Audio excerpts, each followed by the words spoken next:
Slovakia. I had lost some storage. I had to delete some things off my device. But anyway, so going back to what I was saying, just to wrap it up, basically, you so-called Negroes, Hispanics, and Native Americans, you are the new face of COVID-19. Okay, so it says 50% of people testing positive for coronavirus in KC are black, and there you go. That term black. Black is a social construct. Okay, it's considered a shade.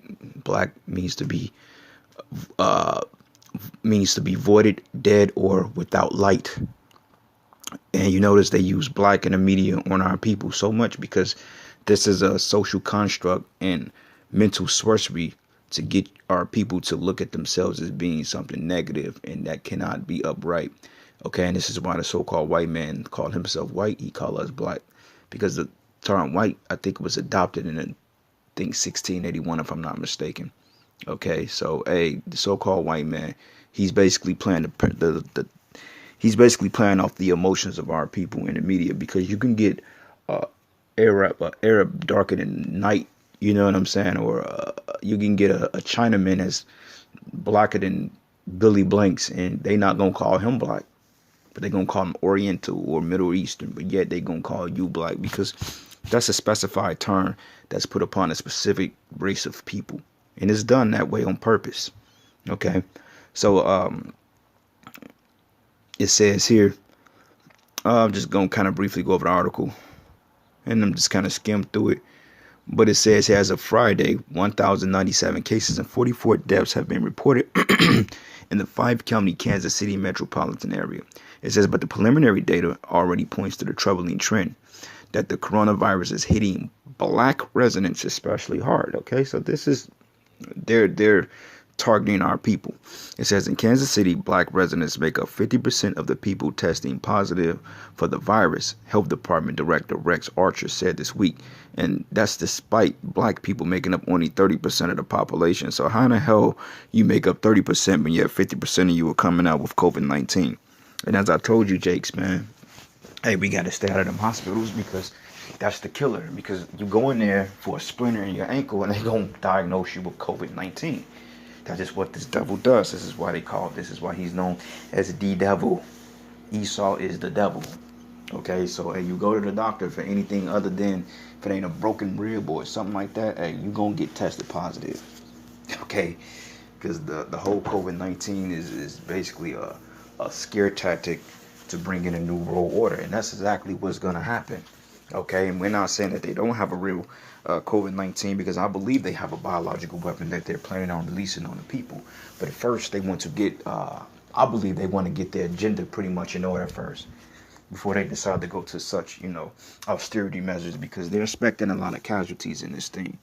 Okay, so anyway, going to the scriptures here, I had Lamentations, the 4th chapter. And you notice we jumped from a 70-degree day to a 40-degree day in a matter of a day and a half. Okay, so this is the book of Lamentations, the 4th chapter, and I'm going to start at verses 17. It says, as for our eyes as yet fell for our vain help, and watching we have watched for a nation that cannot save us. Right, you Jakes, you're hoping that things are going back to normal. You're hoping that Esau Edom is going to lift up sanctions and to open up the economy, because basically Trump stated that he wants to open the economy back up in May, but under certain stipulations. So, in matter of fact, I have something right quick. I have a picture that was sent to me of a form of a tweet. Donald Trump, it says, governors, get your states testing programs and apparatus perfected. Be ready. Big things are happening. No excuses. The federal government is there to help. We are testing more than any country in the world. Also geared with face masks. So I never met a president that tweet all the goddamn time. He put everything out there on Twitter. You know what I'm saying? Which, I don't deal with the social media to that magnitude. Definitely not Twitter. But nonetheless, man, he's putting stuff out there, and it's blatantly obvious that, this is part of a takeover. Okay, and it says, and they hunt our steps that we cannot go in our streets, and our end is near, and our days are fulfilled, for our end is come. And this is going into Jacob's trouble. Okay, because, hey, this is the judgment from Yahweh Bashim Yahushai onto the rebellious Israelites out there. Okay, and it says here, hold on. Yep, and it says here, going down, it says, our persecutors are swifter than eagles. They pursued us upon the mountains and laid wait for us in the wilderness.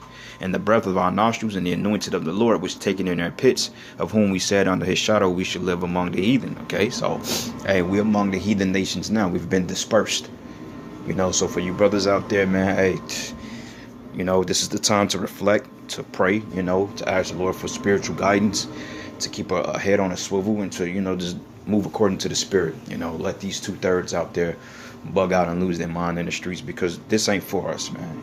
Though this situation is set up as a test to, help us to become more spiritual and dependent upon the Spirit of Yahweh, but overall, man, this whole COVID-19, Jacob's trouble, them kicking in doors and things, but some brothers are going to get caught up in that. But for the most part, this is really for Jake's destruction and for our deliverance. So anyway, with that, all praises and glory and honor is due to Yahweh, and with that, Shalom and a Baba.